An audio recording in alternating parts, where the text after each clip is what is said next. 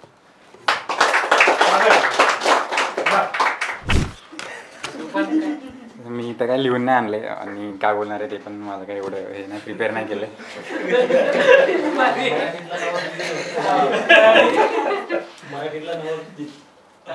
नाही तसं काय नाही, मी बोलू शकतो चांगलं, पण मग आता ते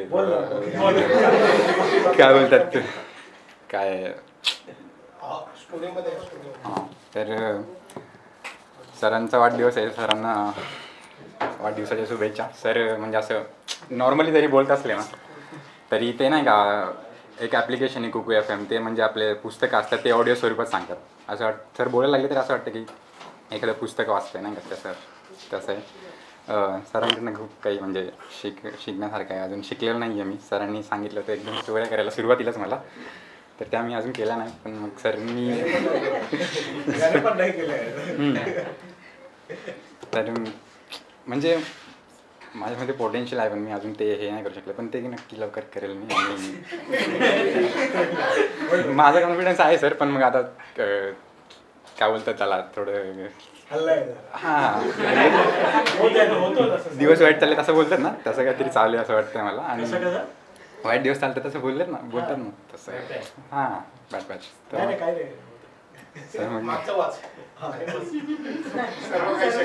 सर्व काही शक्य. हां हे सरांचं वाक्य आहे आणि सर्व काही शक्य होईल. सरांना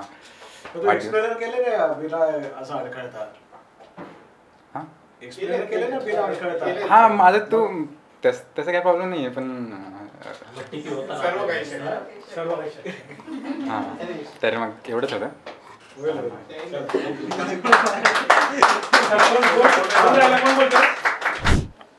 रवि भाईच्या जन्मदिन हार्दिक शुभेच्छा.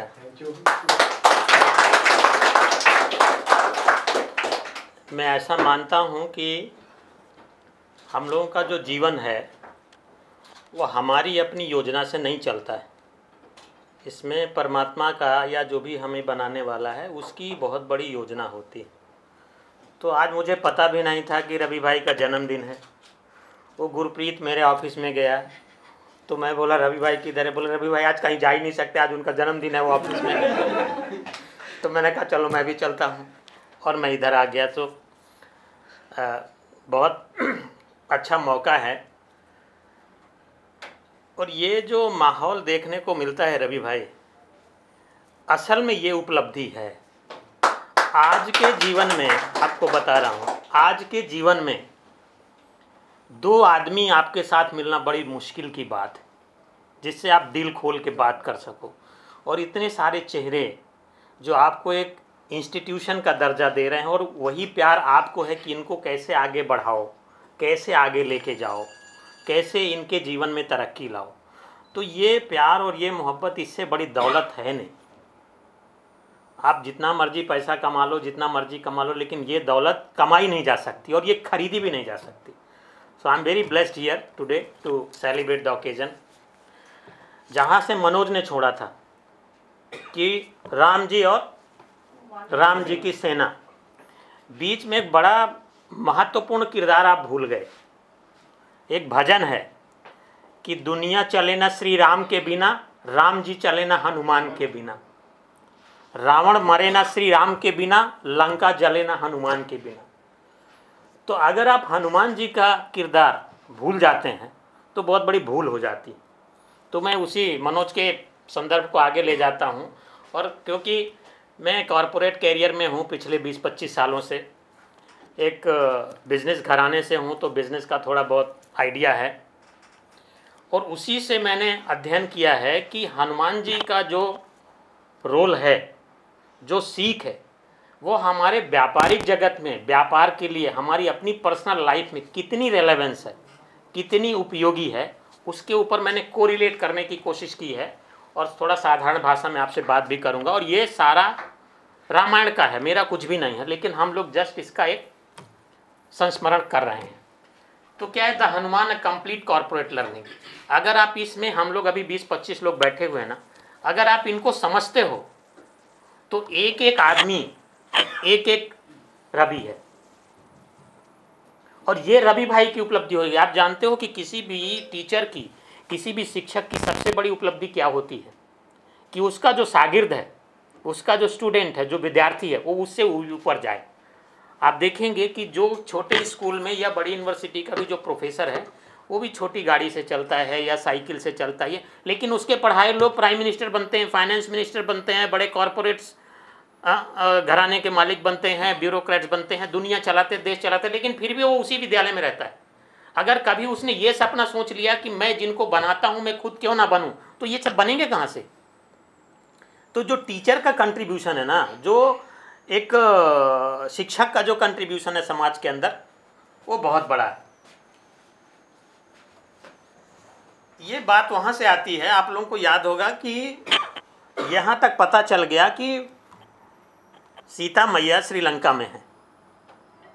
मतलब जब ही ढूंढते ढूंढते भगवान रावण सेना, ये राम सेना से मिले, हनुमान जी से मिले, सुग्रीव से मिले, और वो आसपास का सारा एरिया घूमने के बाद उनको पता चला कि अब भैया यहाँ पे तो नहीं है। तो अब ये पता चला कि ये श्रीलंका में है। तो प्रोजेक्ट अब क्या आया कि श्रीलंका कौन जाए। तो क्योंकि जामवंत जी उनके टीम लीडर थे, तो जामवंत जी को ये प्रोजेक्ट दिया गया कि भाई आप इस टास्क को ख़त्म कराओ, अब पता लगाओ। तो जामवंत ना अपनी सेना के साथ बैठे थे, जैसे रवि भाई आज अपनी सेना के साथ बैठे। अब रवि भाई एक असाइनमेंट दे रहे हैं, हाँ, कि मनोज आप ये काम करो। लेकिन मनोज ने अगर ये कह दिया कि अंगद कहाँ जाऊं मैं पारा, जी संशय कछु फिरती बारा। संशय मीन्स डाउट। अंगद ने कहा कि मैं जा तो सकता हूं, लेकिन आने में मेरे को कुछ संशय है, डाउट है। So the moment you create the doubt, you drop the opportunity. तो इमीडिएटली जामवंत जी ने उनको साइड कर दिया। जामवंत कहा तुम सब लायक पठई किम सब ही कर नायक। भाई तुम सब कुछ करने लायक हो, लेकिन तुम हमसे अब को भी नेता हो, इसलिए तुम बैठो। मतलब जहां पर भी संशय आ गया, डाउट आ गया, एट एनी लेवल, अगर आपके टीम लीडर्स ने कोई काम बोला और आपने बोला सर कर सकता हूं, नहीं भी कर सकता हूं, तो बोलेगा अच्छा ठीक है देखता हूं मैं। लेकिन जहां आपने बोला ओके नो प्रॉब्लम, तो वो अपॉर्चुनिटी आपने ग्रैब कर ली, वो आपको चांस मिल गया। तो सबसे बड़ी बात है कि जहां पर संशय आ जाता है वहां पर आपके रास्ते बंद हो जाते हैं। डाउटफुल के लिए अपॉर्चुनिटी नहीं है। नेक्स्ट, दूसरा, मनोबल उत्साह वर्धन। जब अंगद ने कहा कि मैं जा सकता हूं लेकिन वापस नहीं आ सकता, तो उन्होंने बोला ठीक है आप बैठो, आप हमारे नेता भी हो। तो अब जामवंत ने कहा कि अब क्या किया जाए। तो बानर सेना में देखा तो वहाँ हनुमान जी बैठे हुए हैं, देखो हनुमान जी बैठे हुए हैं, लेकिन कुछ बोल नहीं रहे, चुपचाप हैं। तो उन्होंने कहा कि कहा रीछ पत सुन हनुमाना, का चुप साध रहे हो बलवाना। अरे बलवान आदमी, तो बलवान भैया तुमने क्यों चुप्पी क्यों साध रखी है। पवन तने बल पवन समाना, बुद्धि विवेक विज्ञान निधाना, कवन सो काज कठिन जग माही, जो नहीं होए तात तुम पाही, राम काज लगिता अवतारा, सुनता ही भय पर्वताकारा। अरे भाई तुम्हारा तो जन्म ही हुआ है राम जी का काम करने के लिए, सारी शक्ति है तुम्हारे पास, तुम चुप कैसे हो। इट मीन्स कि एज ए टीम लीडर, अभी यहाँ पर हम लोग 20-25 आदमी बैठे हुए हैं, एज ए टीम लीडर ये हमारा दायित्व तो बनता है कि जो हमारे पास ऊर्जावान व्यक्ति है उसको हम जगाएं। आजकल कॉरपोरेट में या बिजनेस में सब जगह बहुत गंदी पॉलिटिक्स होती है कि जो पोटेंशियल आदमी उसको दबा के रखा जाता है, उसको उठने नहीं दिया जाता है। लेकिन एक नेतृत्व करने वाले आदमी का काम क्या है कि जिसमें पोटेंशियल है, कई बार उसमें संकोच है, कई बार वो ये ना बोले भाई ये ज़्यादा 30 मार्क कहाँ बन रहा है, ये ज़्यादा स्मार्ट बन रहा है। तो ये नेता का काम, नेतृत्व का काम हो जाता है कि उसकी क्षमता को उभारे, उत्साहवर्धन, एम्पावरमेंट। और जैसे ही देखो एम्पावरमेंट क्या, का चुप साध रहा बलवाना, सुनता ही भय पर्वताकारा। हनुमान जी एकदम पर्वत के समान हो गए। जैसे ही आपने मोटिवेट किया, किसी को एम्पावर किया, आप उनका बोले भाई ठीक है मैं सब कुछ कर सकता हूँ। नेक्स्ट, जब ही आपने किसी दूसरे को इंस्पायर किया, एम्पावरमेंट किया, और तो आपने अपना काम कर दिया, नेता ने अपना काम कर दिया। लेकिन स्वबोध, सेल्फ रियलाइजेशन, अगर जिस आदमी को करना है उसको खुद ही रियलाइज ना हो तो क्या होएगा? कनक बरन तन तेज विराजा, मानव ऊपर गिरिन कर राजा, सिंह नाद कर 12 लीलई नागो जलनी दिखारा, रहित सहाय रावण मारी, आनो यहाँ त्रिकूट पारी, लीलई नागो जलनी दिखारा। हनुमान जी बोलते मैं समंदर को पी जाऊंगा, ये पर्वत लांघ जाऊंगा, सहित सहाय रावण मारी, रावण के पूरे खानदान को मार दूंगा। मतलब कि किसी भी व्यक्ति को उसकी अपनी क्षमताओं का जब तक एहसास नहीं होगा वो काम कैसे कर पाएगा? तो नेतृत्व का काम है, जो लीडर का काम है, उसको इंस्पायर करे, मोटिवेट करे, एम्पावर करे, और जो करने वाला है उसमें भी वो अपना रियलाइजेशन हो, अपना स्वबोध हो कि हाँ ये क्षमता है, ये मैं कर सकता हूँ, तभी काम होएगा। नहीं तो नेता क्या कर लेगा? आपको हर रोज बोला जाएगा ये करो ये करो ये करो और तुम कर सकते हो, और फिर भी आप शाम को आते हो या दिन को सुबह आते हो, आपका एकदम डल चेहरा रहता है, तो नेता भी एक दिन बोलेगा भाई मैं क्या कर सकता हूँ। तो ये दोनों बड़ा बैलेंसिंग रोल है। नेक्स्ट, तो नेतृत्व ने उनको एम्पावर किया और हमने समझा कि हाँ हमारे अंदर वो ऊर्जा है, वो क्षमता है, हम कर सकते हैं। फिर कहाँ से काम शुरू होता है? जब ही हनुमान जी तैयार हुए कि अब चलो ठीक है मैं लंका जा रहा हूँ, मैं लंका जा रहा हूँ, मेरी क्षमता है, मैं कर सकता हूँ। पहला काम क्या किया उन्होंने? सीकिंग एडवाइस, परामर्श लेना। जामवंत मैं पूछूं तो ही उचित सिखावन दीजो मोहि। मतलब ज्यादा स्मार्ट बनने का जरूरत नहीं है, you need to seek the advice. हमको जीवन में बहुत कुछ सीखना होता है, तो जस्ट बिकॉज कि हमको मौका मिल गया है मैं सब कुछ कर सकता हूँ। रवि भाई ने कोई नई स्टोरी करने के लिए दिया, कि कोई नया असाइनमेंट करने के लिए दिया, उन्होंने इंस्पायर भी किया, हमने उसको एक्सेप्ट भी किया, लेकिन उसके बाद भी जाके उनसे या किसी और से गाइडेंस लेना है, पूछना है कि भैया इसको कैसे कर सकते हैं, हमारे कम बजट में काम कैसे हो सकता है, मेरे पास 2 ही घंटे हैं और ये तो 20 घंटे का आना जाने का है, तो कैसे ये मेरे को विजुअल लाइव मिल सकते हैं, क्या सोर्सेज है, क्या कैसे है। तो sick the advice, seeking advice. इससे क्या होता है, आपने बहुत बड़ी जर्नी को बहुत शॉर्ट कर सकते हो, कम टाइम में, कम संसाधनों में। जिस संसाधनों में आप मैथ्स, महाराष्ट्र और बाकी चीज़ें चला रहे हैं, ये उसी का साक्षात प्रमाण है। सीकिंग एडवाइस, आप अपनी टीम के साथ चर्चा करते हो। रवि भाई टीम के साथ चर्चा, भाई अपने पास तो अभी 4 कैमरे नहीं, क्या करेंगे? अपने पास तो आज गाड़ी नहीं है, अपन क्या करेंगे? तो रास्ता निकलता है कि सर ऐसे करेंगे। Seeking advice, then giving advice, परामर्श देना। मतलब क्या होता है, जब भी कोई आपके पास सलाह मांगने आता है ना, तो कई बार हम चौधरी बन जाते हैं। नहीं नहीं नहीं नहीं नहीं तू कर ले यार, मेरे को नहीं पता, तू कर, जैसे मर्जी करना है तू कर। अरे भाई कोई मान रहा है तो यार उसको गाइड करो ना थोड़ा यार। बहुत सारे लोगों के पास ये गंदी आदत होती है, खासकर कॉर्पोरेट के अंदर, कोई किसी को रास्ता नहीं दिखाना चाहता। तो आपको, आप जिस भी लेवल पे हो, क्योंकि every individual is leader at his on level. एक ऑफिस का पीएन भी है, वो भी लीडर है। हाँ, अगर बॉस ने बेल बजाई तो उसको चाय देनी या कॉफी देनी या ठंडा देना है, गरम देना, वो भी उसको एक डिसीजन लेना होता है। तो अब समझो बॉस ने बोला चाय लेके आओ, दूध नहीं है या कोई चीज़ नहीं है, तो वो बार बार अगर जाएगा तो इंप्रेशन क्या जाएगा ऑफिस का। तो इसलिए उस पीएन को भी डिसीजन लेना पड़ेगा कि वो क्या चीज़ सर्व करे, जिससे ऑफिस की भी इज्जत रह जाए, बॉस की भी इज्जत रह जाए, हमारी भी इज्जत रह जाए। So every individual is a decision maker.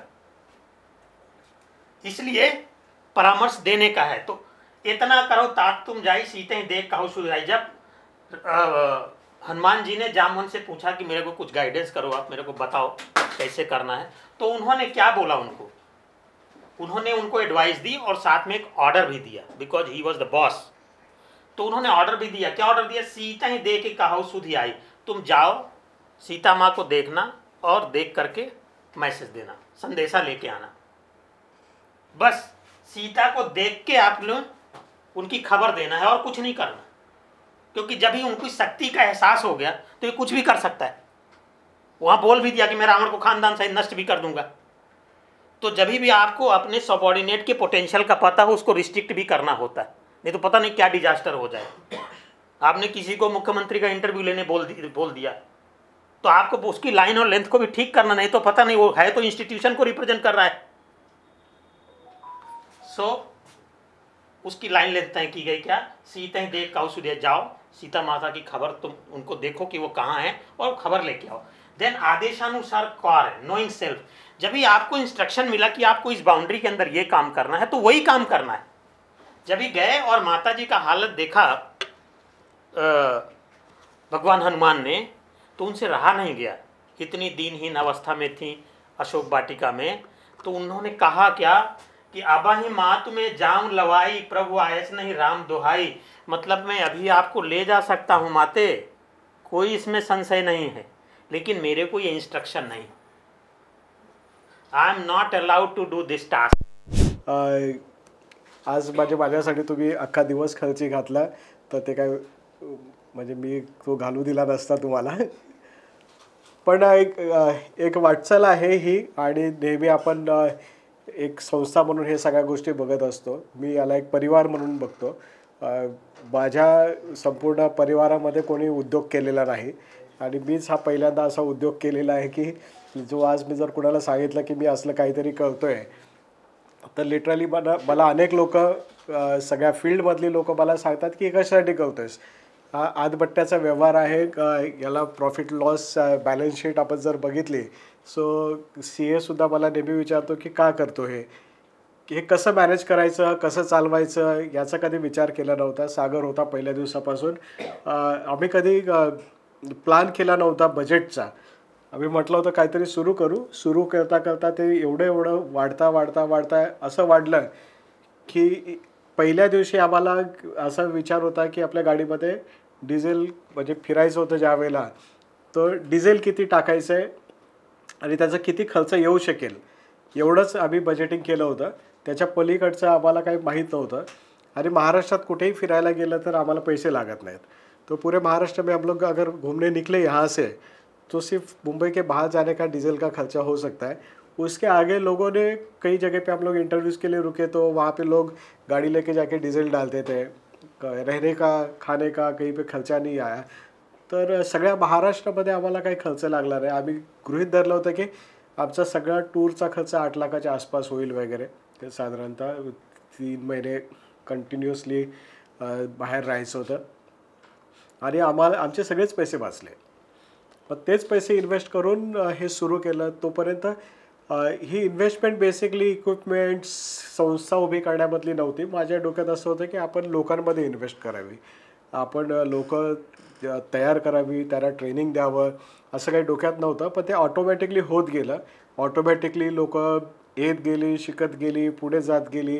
ती नवीन लोकांना इथे पाठवत गेली की यांना शिकायचं, यांना काम करायचं, हे येऊ द्यात. बरं येऊ द्यात म्हणजे इथे ओपन डोअर पॉलिसी होती की बजेटच नव्हतं काही. कोणाची नोकरी गेली इंडस्ट्रीमधली की ते यायचे की मी उद्यापासून मॅक्सला काम सुरू करतो. बरं ठीक आहे, तुम्ही काम सुरू करता, पगार काय देऊ, कुठून देऊ. बरं येणाऱ्या माणसांना असा कॉन्फिडन्स होता की यांच्याकडे आलं की पगार होऊन जाईल चालू, अशी काही चिंता करायची गरज नाही आहे. सो त्याचं काही रेव्हेन्यू मॉडेल नसताना आज हे एवढं मोठं मॉडेल उभं राहिलं. तर मला असं वाटतं की हे माझ्यामुळे नाही राहिलं, हे इथे जी लोक येत गेली, ज्यांच्यामुळे हे सगळं उभं राहत गेलं, ह्या सगळ्यांचं. So you all are partner in this venture, आणि हे सगळ्यांचे पार्टनरशिप आहे. त्याचमुळे आपण ज्यावेळेला LLP केलं त्यावेळेला आपण म्हटलं की इथल्या स्टाफलाच आपण याच्यामध्ये पार्टनर करू. सो हे केवळ मी त्याच्यातला निमित्त आहे, मी जरी त्यातला फेस दिसत असलो तरी. सो मी नेहमी अवॉइड करतो की असं फार येऊन हे काही सांगू नये आणि आपण फ्रंट असू नये. माझा मॅक्झिमम ट्राय असतो की ठीक आहे, इथली लोक तयार व्हावीत आणि ती फ्रंटलवर असायला पाहिजेत, त्यांनी लिडरशिप करायला पाहिजे. पण हळूहळू इथल्या लोकांनी ती लिडरशिप घेतली आणि त्याचमुळे हे चाललं. अदरवाईज हे चाललं नसतं. याचा जर मी मालक असतो तर हे चाललं नसतं. याच्यात तुम्ही सगळेजण पार्टनर आहात म्हणून हे चाललं. दुसरा एक महत्त्वाचा भाग याच्यातला आहे की आता आपण पत्रकारितेवर खूप बोलतो. मी थोडंसं फॉलो करतो की डॉक्टर बाबासाहेब आंबेडकर आणि महात्मा ज्योतिबा फुले यांनी ज्या वेळेला समाजकार्य आणि बाकीच्या सगळ्या गोष्टी केल्या, त्यावेळेला त्यांनी त्यातलं अर्थकारणसुद्धा पाहिलं. हळूहळू ट्रान्सफॉर्मेशनमधला पार्ट जो आहे, आणि संगमजीसारखे अनेक असे माझे मित्र आहेत, मनोज आहे, त्यातला अर्थकारणाचा जो पार्ट आहे त्याला मायनस करून तुम्ही काही नाही करू शकत. मग एका टप्प्यावर येऊन मी स्वतः ठरवलं की मी ह्या संपादकीय आणि या सगळ्या भूमिकांमधून बाहेर पडून अर्थकारणाकडे लक्ष देईन. कारण हे जर पुढे आणखीन 20, 25, 50 वर्ष चालवायचं झालं तर आज जसं चालवलं तसं चालवून उपयोग नाही. हे अधिक प्रोफेशनली मॅनेजमेंटच्या दृष्टिकोनातून, फायनान्सच्या दृष्टिकोनातून अधिक चांगल्या पद्धतीने प्लॅन पद्धतीने व्यवस्थित चालायला पाहिजे. आणि त्याच्यानंतर आपण आता हे वर्ष आपलं ट्रान्सफॉर्मेशनचं वर्ष आहे. थोडंसं आपण पहिल्यांदाच बॅलन्स शीट, म्हणजे मी सुद्धा पहिल्यांदाच यावर्षी बॅलन्स शीट पाहिली. इतके वर्ष मी बॅलन्स शीटसुद्धा पाहिली नाही. पैसे येत गेले, वाटत गेलो, आले गेले, किती लोकांना वाटले ह्याचा कधीच हिशोब नाही ठेवला. संपूर्ण कोविड आपण सगळे पैसे वाटले. जे आपल्याकडे लिहित होते त्यांनाही दिले, जे आपल्याकडे काम करत नव्हते त्यांनाही आपण कोविडच्या काळामध्ये दिले. कारण शेवटी माणसं जगवणं हेच महत्त्वाचं टास्क आहे आणि ते आपण करू शकलो. पण मला असं वाटतं की हे सगळं करत असताना थोडं क्वालिटी हा जो पार्ट होता हा थोडा मागे सुटला होता. या वर्षानंतर आपण लक्ष देतो की क्वालिटी, म्हणजे मी दिल्लीमधल्या अनेक संस्थांमध्ये पण आहे. तिथे पत्रकारितेच्या संदर्भात होत असलेले इन्व्हेस्टिगेशन्स, स्टोरीज, डिस्कशन्स हे मी बघत असतो. एकदम महाराष्ट्रासारख्या ठिकाणी किंवा रिजनल ठिकाणी ज्या पद्धतीचं जर्नलिझम होतं ते मी बघत असतो. मी नेहमी त्या प्लॅटफॉर्मवर भांडत असतो की तुम्ही ज्या वेळेला एकदम सुपरफिशियल सगळे स्टार व्हॅल्यू असलेल्या लोकांच्या बाबतीमध्ये भांडत असता, तेवढं तुम्ही का नाही भांडत की ज्या वेळेला एखाद्या लोकल स्ट्रेंजरवर काहीतरी कारवाई होते त्यावेळेला एडिटर गिल्ड का नाही पत्रक काढत, का नाही तुम्ही तुमचे स्टेटमेंट्स निघत. सो ही एक मोठी लढाई आहे जर्नलिझमच्या मध्ये. आपल्याला त्या तळागाळातल्या माणसापासून वर अगदी ज्यांना खूप फेस व्हॅल्यू आहे अशा लोकांपर्यंत वेगवेगळे स्तर आहेत. त्या स्तरामध्ये आपण नेमके कुठे आहोत, आपली पत्रकारिता कुठे आहे, आपल्या पत्रकारितेचं रेकग्नेशन कुठे आहे आणि येऊ घातलेले चॅलेंजेस काय काय आहेत. ते चॅलेंजेसमध्ये आर्टिफिशियल इंटेलिजन्स असेल, त्याच्यानंतर टेक्नॉलॉजिकल बदल असतील, हे सगळ्या गोष्टी. म्हणजे माझी पिढी ही प्रिंट, इलेक्ट्रॉनिक, डिजिटल, त्याच्यानंतर ऑगमेंटेड रियालिटी येईल, मिक्स रियालिटी येईल, इथपासून अनेक गोष्टींमध्ये फिरणार आहे. जर्नलिझम आपलं खूप गोष्टींमध्ये इम्पॅक्ट होणार आहे. तर आम्ही हे ट्रान्सफॉर्मेशन बघितलं. पण या सगळ्या प्रोसेसमध्ये जर काही महत्त्वाचं असेल आणि कॉन्स्टंट असेल तर ते कॉन्टेंट आहे. म्हणजे गाथा कितीही बुडवली तरी ती वर येणार आहे. कारण ती स्वतःच एवढी एक मजबूत आहे. त्याचं जे काय भाव आहे, सार आहे, ते एवढं मजबूत आहे की ती इंद्रायणीमध्ये तुम्ही ती गाथा बुडवली तुकारामांची तरी ती लोक जिवंत करतात आणि ती परत वर आणतात. म्हणजे काय, ती बुडवलेली गाथा वर नाही आली. त्यातलं जे कॉन्टेंट होतं ते लोकांनी रिवाईव्ह केलं. त्यातले जे अभंग पाठ केलेले होते ते लोकांनी लिहून काढले. म्हणून असं म्हणतात की गाथा जी इंद्रायणीमध्ये बुडवली तरी ती वर आली म्हणजे लोक वर आणतात. त्यामुळे तुमचं कॉन्टेंट जर खूप चांगलं स्ट्रॉंग असेल तर लोक ते वर आणतात. त्यामुळे आता या वर्षापासून हळूहळू आपल्याला त्या दृष्टिकोनातून प्रयत्न करायला लागेल की आपण इथे मल्टीमीडियाचे केवळ व्हिडिओग्राफर, फोटोग्राफर नाही आहोत. आपण जर्नलिस्ट आहोत. आपण काहीतरी करायला इथे आलेलो आहोत. केवळ हा अर्थकारणाचा मुद्दा नाही की मी पगार देतोय, तुम्ही पैसे कमवताय किंवा मी पैसे कमवतोय, प्रॉफिट कमवतोय, यातला मुद्दा नाही आहे. जर्नलिझम हे याच्या पलीकडे आहे. पैशाचं नियोजन माहीत नसताना सुद्धा लोक जर्नलिझममध्ये आले. पत्रकारितेमध्ये पैसे मिळतील नाही मिळतील, आम्हाला कधीच पैसे वेळेत मिळाले. आनंद सर, मनोज सर, मी, म्हणजे आम्ही सुरू केलं, तुम्ही आलेलं, आपण ज्या वेळेला सुरू केलं त्या जर्नलिझममधला पैसा हा नेहमीच दुय्यम पार्ट होता. पण लोकांचे प्रश्न आणि हे मांडण्याचं जे आपली तळमळ असते हे पहिलं फ्युएल आहे, हे पहिलं इंजिन आहे. आणि जर कधी आपण प्रस्थापित होत असताना मला नेहमी भीती वाटत असते की आपण प्रस्थापित तर नाही होणार. आपण एका सर्टन लेवलवर आल्यानंतर, मी समजा एका चॅनलला हेड करत होतो, मला नेहमी भीती वाटायची की आपण ह्या सगळ्या प्रश्नांपासून लांब तर नाही ना जाणार. मी नेहमी रिपोर्टरला सांगायचो की फील्डवरनं जाऊन बातमी कर, फक्त मला येऊन असे मला चांगलं वाटतंय म्हणून काही सांगू नको. मेरे कान को अच्छा लग रहा है इसके लिए मुझे मत स्टोरी बताओ, आप फील्ड पे जाके उसका 10 समझो. आखिर वो रिफ्लेक्शन अगर मेरी स्टोरी में नहीं आ रहा है तो हम डिस्कनेक्ट है. तो जर्नलिझम मध्ये आपल्याला लोकांमध्ये जाणं, त्यांचे प्रश्न मांडणं, आणि प्रश्न मांडणं, आवाज उठवणं म्हणजे काय, इथे बसून उगीच ब्लॉग लिहिणं नाही. खरोखर लोकांमध्ये जाणं, भेटा, त्यांचे वेगळे विषय असतात जगण्याचे प्रश्नच वेगळे असतात. हे बाकी पॉलिटिकल डिबेट चालू राहतील जे न्यूजरूम क्रिएशन आहेत. सो जर्नलिझम हे त्या पलीकडे जाणार आहे, जे माणसांच्या भावना बघणार आहेत, त्यांचं जगण्या मरण्याचे प्रश्न हँडल करणार आहेत. पॉलिसीजवरचं जर्नलिझम आपल्याकडे खूप कमी आहे. प्रशासकीय अधिकाऱ्यांबरोबर बोलायला लोक घाबरतात पत्रकार. तर हे सगळ्या गोष्टी आपल्याला हळूहळू मला असं वाटतं की नेक्स्ट लेवल न्यायला पाहिजे. केवळ राजकीय नेत्यांना ओळखणं, त्यांना हायबाय करणं, त्यांनी आपल्याला जेवायला बोलवणं, कॉफी प्यायला बोलवणं हे ग्लॅमर आहे. 4 नेत्यांनी आपल्याला नाही ओळखलं तर काय फरक पडतो, पण 4 प्रश्न आपण कव्हर केलेले असले पाहिजेत आणि त्यासाठी आपला वेळ गेलेला असला पाहिजे, आपण आपला वेळ दिलेला असला पाहिजे. हे आपलं काम आहे. तर मला असं वाटतं की नेहमी आपलं प्रॉफिट लॉसची बॅलन्स शीट ही ह्यामध्ये बघितले पाहिजे की आपण किती लोकांना न्याय देऊ शकलो, किती लोकांपर्यंत पोहोचू शकलो आणि आपण किती लोकांना एम्पॉवर करू शकलो की त्यांनी या सगळ्या सेक्टरमध्ये हळूहळू आपले प्रश्न मांडण्यासाठी एम्पॉवर व्हावं.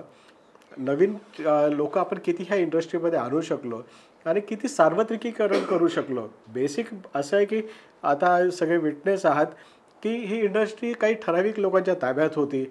ठराविक लोक लिहित होती, ठराविक लोक वाचत होती, ठराविक लोकांच्याच गोष्टींवर इम्पॅक्ट देत होती, कारवाया करत होती. इतर कोणी बातम्या केल्या तर ते बातम्या करून थकायचे, पण त्यांची कधी दखल घेतली जायची नाही, इम्पॅक्ट कधी यायचा नाही.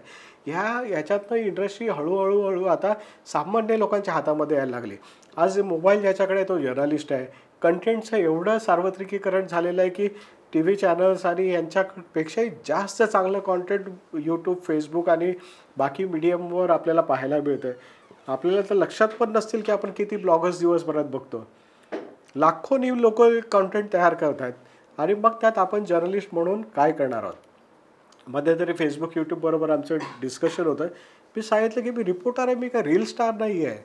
तुम्ही सांगताय रील प्रमोट करताय म्हणून मी रील प्रमोट करू आणि मी रील तयार करू. मी रील स्टार नाही आहे, मी जर्नलिस्ट आहे. माझ्याकडे काय कॉन्टेंट आहे ते कॉन्टेंट तुम्ही पुश करा, त्यासाठी वेगळा गेटवे ठेवा. सो नेहमी ही कॉन्फ्लिक्ट राहणार आहे. ऑनलाईन मीडिया, ऑनलाईन प्लॅटफॉर्म्स आणि बाकी टेक्नॉलॉजी हे कदाचित तुमचं चांगलं कॉन्टेंट हे दाबणार आहे, कारण त्यांच्या अल्गोरिदममध्ये तुम्ही बसणार नाही.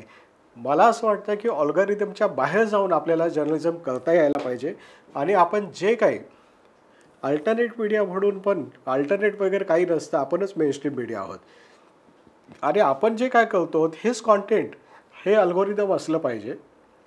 त्याचं अल्गोरिदम डेव्हलप व्हायला पाहिजे आणि त्याच्यासाठी ह्या सगळ्या ऑनलाईन कंपन्यांनी ह्यांनी आपल्या समोर गुडघ्यावर बसून सांगायला पाहिजे की ठीक आहे, तुमचं कॉन्टेंट आम्ही पुश करू आणि तुम्ही हे कॉन्टेंट तयार करा.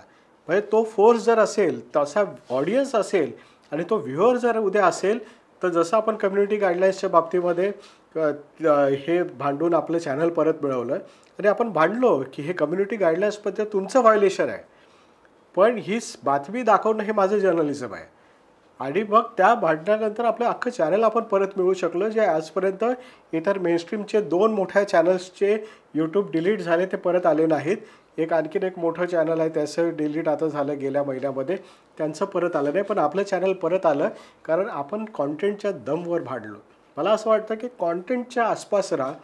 थोडं डिस्ट्रॅक्शन होऊ शकतं, माझं पण होतं, पण मला असं वाटतं की फिरून आपण आपल्याला स्वतःला त्या कॉन्टेंटमध्ये आणलं पाहिजे. न्यूजरूम शाऊट राहणार आहे, तो तुमच्या बिझनेसचा पार्ट आहे. मी कुठल्याच गोष्टी डिस्कार्ड नाही करत. म्हणजे अनेक लोक सांगतात की न्यूजरूम शाऊट वाईट आहे, तो तुमच्या बिझनेसचा पण पार्ट आहे ना. आफ्टर ऑल हा एक बिझनेस पण आहे, न्यूज एक कमर्शियल ॲक्टिव्हिटी पण आहे. सो त्याच्यासाठी तुम्हाला ज्या ज्या गोष्टी लागतात त्या, पण त्याचं जेवणामध्ये मसाला किती टाकायचा, मीठ किती टाकायचं याचं प्रमाण आहे. तर आपण ते प्रमाण मेंटेन करण्याच्यासाठी आग्रही राहायला पाहिजे. आणि मी चालवले ना चॅनल, मी मेनस्ट्रीममधल्या अनेक गोष्टी ह्या ज्योतिष, बाबा, ग्रह, तारे, TVC न घेतासुद्धा प्रॉफिटेबल चॅनल चालवले ना. सो बऱ्याचदा लोक घाबरतात की आपण हे केलं आणि नाही चाललं तर, पण बऱ्याचदा तुम्ही काही गोष्टी करायला घ्या त्या चालतात, पण तुमच्यात कॉन्फिडन्स पाहिजे की मी हे नाही घेणार आहे पण मी चालवून दाखवेन. पण बऱ्याचदा मार्केटला तुम्ही शरण जाताना सांगता की नाही, कदाचित हे सगळेजण चालवतात, आपण नाही चालवलं तर कसं आहे. सगळे नाही चालवत पण मी चालवत आहेत पण मी नाही चालवणार, तर तो माझा कॉल आहे आणि मी कन्फर्म आहे की हे मी चालवू शकतो. सो लार्जली आपण आपल्या पॉलिसीजवर आणि आपण आपल्या स्वतःच्या स्ट्रॅटेजीवर कन्फर्म असलं पाहिजे किंवा आपण काय निर्णय घेतो त्याच्यामागे स्ट्रॅटेजी असली पाहिजे. नाही तो उगीच हे मी करणार नाही. तो कई लोग कहते हैं कि मैं ये नहीं करूँगा, तो क्यों नहीं करेगा? तो ऐसे ही नहीं, मैं मुझे नहीं करना है. तो या तो उसके पीछे कोई स्ट्रैटेजी हो, मार्केट प्लान हो, रेवेन्यू प्लान हो, या आपने डिसाइड किया कि मैं नहीं करूँगा तो लेकिन मैं ये करूँगा और इसमें से मैं वो इम्पैक्ट ला के दूँगा. So there should be some strategy. हाँ, ब्लाइंडली मत बोलो कि मेरे को नहीं करना है. या तो मैं किसी को बोलता हूँ कि ये स्टोरी मत करो तो मेरा उसके पीछे कॉल होता है कि ये क्यों नहीं करना है. तो सब रीजनिंग शुड बी देयर. ऐसे ही नहीं है कि ये नहीं करूँगा, वो नहीं करूँगा, मैं बहुत क्लीन जर्नलिस्ट हूँ, मैं क्लीन न्यूज़ रूम हूँ, मैं ये नहीं करूँगा. मार्केट है, मार्केट में कुछ चीज़ें आपको करनी पड़ेगी. कितने हद तक करनी है, क्यों करनी है, इसका रीजनिंग आपके पास में होना चाहिए. तर मला असं वाटतं की खूप मी काय आदर्शवादी वगैरे असं काय सांगत नाही लोकांना की खूप आदर्शवादी लाईफ जगा, असंच करा, तसंच करा, जे भाषणामध्ये नॉर्मली सांगतात. मी ओपनली पण सांगतो की प्रॅक्टिकल राहा. आपलं घर चाललं पाहिजे, आपल्या खिशामध्ये आपलं घर चालवण्या इतके पैसे असले पाहिजेत. नाही जमत असेल तर जर्नलिझम सोडा, दुसरा धंदा करा, जोडधंदा करा. हां, उगीचच इथे नाही होत आहे म्हणून जर्नलिझमचा वापर करून पैसे कमवायला लागत आहे तसंही करू नका. जर्नलिझममध्ये नाही पैसे मिळत आहेत तर थांबा, दुसरा धंदा करा, दुसरा बिझनेस करा. जसं मला वाटलं की जर्नलिझममध्ये मला नाही पैसे मिळत आहेत तर मी सांगितलं की मी जर्नलिझममधून थांबतो आहे, मी हे मॅक्स महाराष्ट्र इन्व्हेस्टर म्हणून चालवेन आणि मी बिझनेस करेन इतर काही. So always there is a scope. Fair खूप गोष्टी करता येण्यासारख्या आहेत आणि संकोच नका बाळगू. उगीच स्वतःच्या पास्टच्या प्रेशरखाली दबून राहू नका की मी असा होतो, मी तसा होतो, मग मी आता कसं करू. हां, तुम्हाला नेहमी ट्रान्सफॉर्मेशनच्या संधी असतात. तुमचे रोल सतत बदललेले असले पाहिजेत. तुम्ही कधी रिपोर्टर असता, तुम्ही एडिटर होऊ शकता, एडिटरपासून मॅनेजर होऊ शकता, तुम्ही चॅनलचे मालक होऊ शकता, CEO होऊ शकता. सो वेगवेगळ्या रोलच्या जबाबदाऱ्या पण तुमच्या डोक्यात आणि गोल्स पण पाहिजेत की मी 4 वर्षानंतर काय होणार आहे, 5 वर्षानंतर काय होणार आहे. हे जोपर्यंत तुमच्या डोक्यात क्लिअर नसेल तर तुम्ही स्वतःच्या ट्रॅपमध्ये अडकून राहता. सो स्वतःच्या त्या मेंदूच्या ट्रॅपमध्ये पण अडकू नका. व्यवस्थित प्लॅन करा आणि ग्लिचमध्ये राहू नका बिलकुल की मला हे करायचं आहे. संकोचामध्ये जर्नलिझममधून बाहेर पडत नाहीत लोक की मी जर्नलिझममधून बाहेर पडलो तर माझ्या ओळखी संपतील. असे तुम्हाला कोण ओळखत नसतं. शेवटी तुम्हाला लोक तुमच्या कामाने आणि चेहऱ्याने ओळखतात ना. तर तुम्हाला जेव्हा वाटतं की जर्नलिझम नाही काम करत आहे आणि पोटा पाण्यासाठी काहीतरी दुसरा व्यवसाय करायचा आहे. लोकांनी कोविडमध्ये भाजी विकली ना, किती ग्लिच होता लोकांना. भाजी विकली ना आणि आपण ॲप्रिशिएट केलं भाजी विक म्हणून. मी तर किती रिपोर्टरना सांगितलं की काय नको करू भाजी विक म्हणून. सो तुम्हाला त्याचं काम करण्यामध्ये लाज नाही वाटतं कामा. आणि तुम्हाला प्युअर जर्नलिझम करायचं तर तुम्ही भाजी विकून पण प्युअर जर्नलिझम करू शकता. तुम्ही इतर गाडी रिपेअर करायचं दुकान टाकून पण प्युअर जर्नलिझम करू शकता. जर्नलिस्ट म्हणजे माईक घेऊन गावभर फिरायचा धंदा नाही आहे. तो ग्लॅमरचं ते काळ गेलेला आहे. आता यूट्यूब हे ते असे 100 लोक बूम घेऊन फिरतात. सो ज्याला क्लिअर जर्नलिझम करायचं तो कुठेही करू शकतो. त्यामुळे ग्लिच काढून टाका. आर्थिकदृष्ट्या सक्षम व्हा, चांगले व्यवसाय करा, चांगले अनेक गोष्टी आहेत, अपॉर्च्युनिटीज आहेत, याही गोष्टी आहेत. म्हणजे मी तर हे नेहमी पहिल्यापासून सांगत आलेलो. सो नेहमी स्वतःच्या लाईफबरोबर फेअर राहा. स्वतःला कुठेही फसवू नका की स्वतःला आपल्याला असं ग्लिच वाटेल की हे मी काय करतो आहे, असं काही करू नका. ज्या वेळेला ग्लिच वाटेल त्याच्या वेळेला एखाद्या गोष्टीतनं बाहेर पण पडता येतं, ते बाहेर पडत चला. तर मला असं वाटतं की असं केलं तर थोडंसं सॉर्टेड राहील लाईफ. हां, खूप कॉम्प्लिकेटेड करू नका लाईफ. जर्नलिझम पण असं खूप कॉम्प्लिकेटेड क्षेत्र नाही आहे. आम्ही खूप एन्जॉय केलं, आम्ही खूप फिरलो आहे, खूप ठिकाणी जाऊन खाल्लेलं आहे, खूप एन्जॉय केलं, ढाबे एक्सप्लोर केले, लोक एक्सप्लोर केले. लोक म्हणायचे हा गुंडा आहे, याला भेटू नका. भेटलेलो आहे. सगळे पद्धतीच्या लोकांमध्ये तुमचं उठणं बसणं असलं पाहिजे, माहिती असली पाहिजे, त्यांचं ऐकलं पाहिजे. सो अशा पद्धतीचं लाईफ आहे. हे खूप एक्सप्लोर करता येतं जर्नलिझममध्ये. ते साचेबद्ध ठेवू नका. स्वतःला खूप असं मी अनेक लोक पाहतो ग्रामीण भागातनं आलेली की ते संकोचामध्ये राहतात, थोडंसं न्यूनगंडामध्ये राहतात. एक्सप्लोर व्हायला त्यांना किंवा खुलायला वेळ लागतो. 6-6 महिने, 2-2 वर्ष लागतात. तर हे नाही, डे 1 पासून कारण तुम्ही आता शाळेत नाही आहेत, म्हणजे मोठे झालेले आहात, तुम्ही आता कमावते झालेले आहेत. त्यामुळे आता तुम्ही मॅच्युअर्ड आहात. तुम्ही आता जगाला स्वतंत्रपणे पाहायला पण शिकायला पाहिजे. सो मला वाटतं की ज्या न्यूनगंडातून बाहेर पडायला 2-2, 3-3 वर्ष घेतात, तुम्ही डे 1 पासून चांगल्या पद्धतीने अप्रोच. कमर्शियल वर्ल्ड आहे, इथे तुम्हाला वेगळ्या कमर्शियल किंवा मोठमोठ्या कॉर्पोरेट्स यांच्यामध्ये पण उठता बसता यायला पाहिजे. तर आपलं लुक अँड फील, आपलं ॲक्सेस अशा वेगवेगळ्या लोकांमध्ये असला पाहिजे, उठता बसता यायला पाहिजे, न्यूनगंड वाटता कामा नये. स्वतःच्या पर्सनॅलिटी डेव्हलपमेंटवर चांगलं काम करा.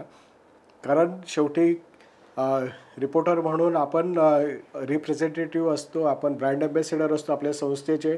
तर आपण जेव्हा बाहेर जात असतो त्यावेळेला लोक तुम्हाला बघून संस्थेकडे पण जज करतात, जसं सरांनी सांगितलं. सो मला असं वाटतं की जरा म्हणजे मी वाढदिवसाची भेट समजेन ही, की तुम्ही सगळेजण आपापल्या पर्सनॅलिटीमध्ये थोडा चेंज कराल. हां, खूप प्रेशर घेऊ नका, आनंदी राहा. इथे अनेक लोक एवढं प्रेशर घेऊन काम करताना दिसतात मला की हसतच नाहीत पूर्ण दिवसभर. एक माणूस, सिनियर माणूस जर असेल आसपास की सगळेजण हसायचं बंद करतात, तो मोमेंट फ्लोअरवरनं सिनियर माणूस गेला की तिकडे एवढा धुमाकूळ असतो. हां, की केबिनमध्ये आता बंद असलेली केबिनमध्ये पण मला ऐकू येतं. तर जे आपण नॅचरल आणि हे असतो हे आपण सतत राहायला पाहिजे. असं बिलकुल दडपणामध्ये राहू नका. इथली सगळी लोकं खूप प्लेफुल आहेत, हेल्पफुल आहेत. सर मला वाटतं नेहमी हसत राहा, बिलकुल ओढलेल्या चेहऱ्याने कामावर येऊ नका. मतीनकडे आता बघितलं तर असं वाटत नाही थोड्या वेळापूर्वी डान्स केला आहे. हां, तो बिलकुल हसत नाही. त्याला असं वाटतं की हसलं की पगार कट होईल. हां, तर हे मला असं वाटतं की निदान ह्या संस्थेमध्ये आलात तर थोडंसं आनंदी राहा, एन्जॉय करा. कारण हे लोकांनी आनंदी राहायला पाहिजे म्हणूनच संस्था काढलेली आहे. कारण चिंतेमध्ये राहायचं तर खूप चॅनल्स पडलेत ना. ते 24 तास राबवून घेतात. हां, शिव्या घालून बोलतात. असाइनमेंटवर बघा ना तुम्ही, शिव्यांशिवाय बोलत नाहीत. आपने भी देखा होगा, गाली गलौज के सिवा बात नहीं होती असाइनमेंट में. हमने पहले दिन से यहाँ पे एक कल्चर रखा है कि यहाँ पे पोलाइटली बात होगी. आप एक जो ह्यूमन रिस्पेक्ट होता है वो दिया जाएगा सबको. आपको किसी से कम्युनिकेट भी करना है तो मैं चिल्लाता हूँ कि बहुत जोर से बात किया किसी को, तो नहीं चिल्लाना चाहिए. ठीक है, कोई आदमी लेट हो गया, जानबूझ के लेट हो गया तो उसको बुला के यहाँ पे कर लीजिए उसका कार्यक्रम. लेकिन अगर वो ऐसे ही ट्रेन ही नहीं चल रही है, बस नहीं चल रही है, जजमेंट उसका गलत हो गया, तो ठीक है, अभी उसको प्रेशर दे के वो क्या करेगा वो. हाँ, उड़ के तो जाएगा नहीं, एक्सीडेंट कर देगा, कुछ कर देगा, आप ही का नुकसान होगा. तो बेटर कि ह्यूमन जो इश्यूज़ है उसको भी पर्सनल रिलेशनशिप को भी अच्छे से बेहतर हेल्दी रखा जाए और थोड़ा सा प्लेफुल रहे. न्यूजरूम संस्था पण ग्रो करायला पाहिजे. सो टार्गेट्स पण असतात. हां, आणि मी नेहमी माझे टार्गेट्सचं मी लिहून ठेवतो की मला हे करायचं ते करायचं आहे. सो निदान काही नाही तर तेवढं तरी शिका की आपल्या अंगावर एखादं टार्गेट घेतलं तर सकाळ असेल रात्र असेल तर तुम्ही कंप्लीट करा, पळू नका. म्हणजे माझ्याकडे काम असेल माझं तर मी सकाळी 7 वाजता पण येतो, 8 वाजता येतो, सगळ्यात उशिरा मी जातो. अनेकदा तर असं होतं की सगळ्यात आधी मी पण येतो आणि सगळ्यात शेवटी पण जातो. माझं काम असलं तर मी नाही जात किंवा मी फील्डवर गेलेलो असलो तरी मी ऑफिसला येतो मग आणि मी इथे माझं काम संपून जातो. तर नॉर्मली आपलं अंगावर जे काम घेतलं आहे ते असं उगीचच नका करू की रात्रभर थांबलेत. वेळेत कंप्लीट करा. वेळेपेक्षा जास्त कामासाठी थांबणं पण संस्थेसाठी हानिकारक असतं. हां, अनेक लोक उगीचच थांबतात. हां, तसंही थांबू नका, पण नियोजनबद्ध पद्धतीने थोडंसं काम केलं तर तुम्हाला पण खूप रिलीफ मिळेल. थँक्यू. आणि सगळ्या लोकांनी एवढा वेळ काढून आज सेलिब्रेट केला. भाषणंही खूप छान केली. हां, मनोजला पण मी थँक्यू म्हणेन कारण आज मनोज नसता तर आपण इथे नसतो.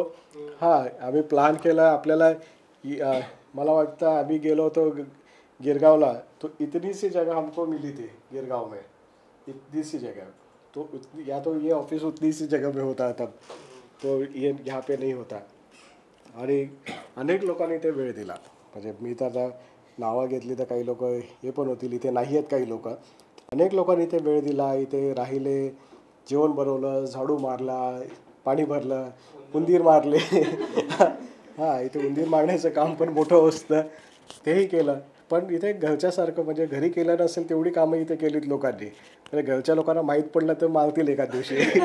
हां, पण ही त्याचमुळे ही संस्था उभी राहिली. तर त्यामुळे सगळ्या लोकांचे मनापासून आभार. Thank you. Sir, sir, oh sir, we love you sir sir oh sir we love you. Happy birthday.